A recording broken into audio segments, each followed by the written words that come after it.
All right, so last video in section 3 where we're talking about controlling the controllable. So in this video, a big thing for you to be able to control. So now you're doing all these things where you're controlling the controllable. But remember in section 2, we talked about getting feedback. Well, now you want to get some feedback on your progress. You want to get regular feedback on your progress. I would say at the very least, like once a month, right? You want to make a habit of talking to your coaches about what you're working on and how you think it's going versus how they see it going. So essentially, you want to be like, hey, coach, can I talk? Can we talk real quick?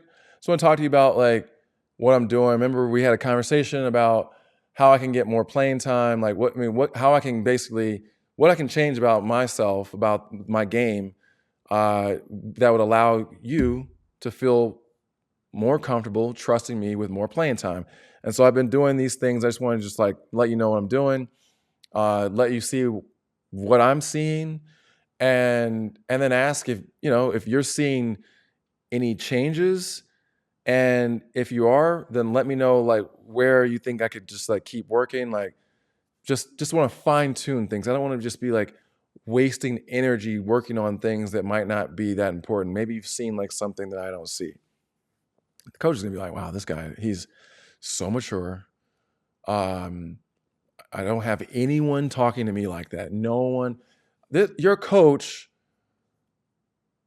I guarantee you, your coach, you will be the first person in that coach's career, first player in that coach's entire career to have done what you just did, what I just said.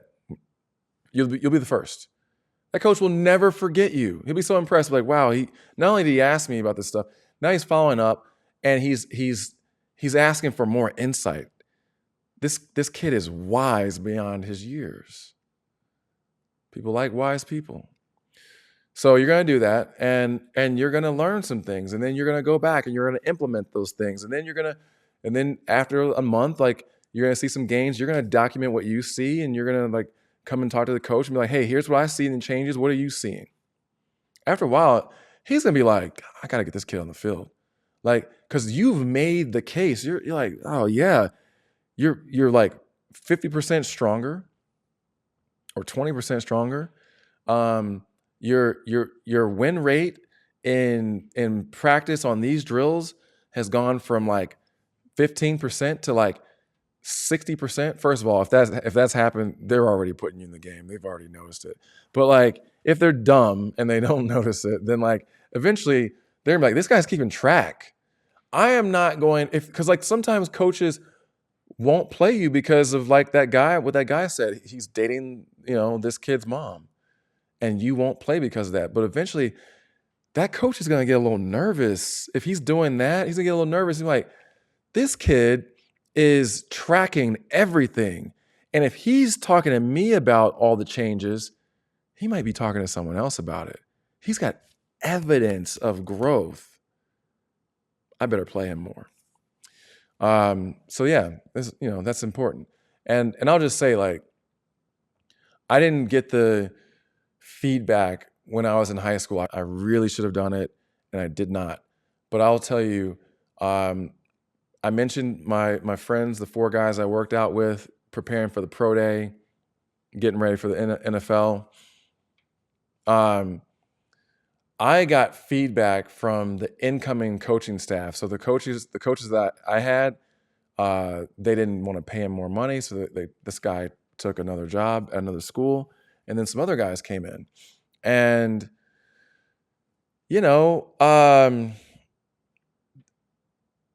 defensive coordinator came up to me and he said, hey, I know you don't know me, I don't know you, but I've been watching the film, and I just wanted to, from last season, I just wanted to like talk to you because this guy had actually spent some time coaching in the NFL. I think he was with the Steelers.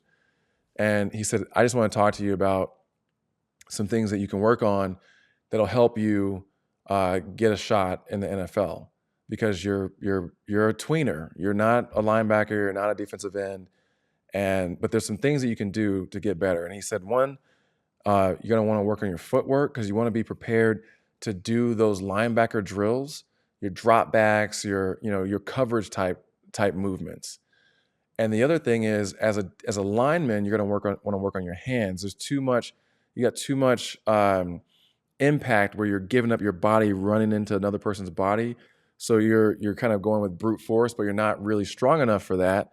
So you're going to want to work on your hands so that you can strike players, get your hands on them, and then get them off of you quickly without them having the advantage of being able to grab you up. What great advice. Imagine if I were just asking my coaches about these things on a monthly basis. You know how much better I would have been? So I did those things. I trained and I practiced those things and it got better. So when it came time for pro day, I was better. And it showed up. When it came time for mini camp with the Dolphins, I was better. It showed up. It helped me make the team as an undrafted rookie free agent.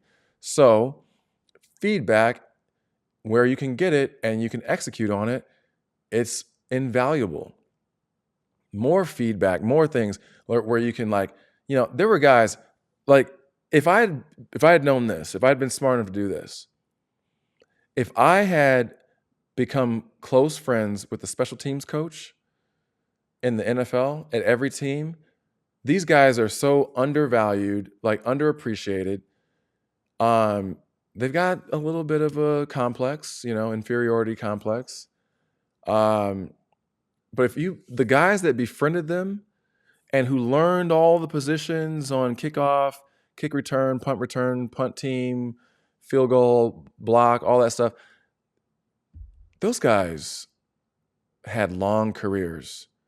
Like a guy that comes to my mind, Brendan Ayanbandejo, he wasn't a guy that was going to start. He was jacked. I mean, he very, very fit. I don't know why he wasn't starting, but he made a career as a special teams guy. He made a career like as a Pro Bowl. I think he made Pro Bowl on special teams. And like all you have to do is make one tackle a game.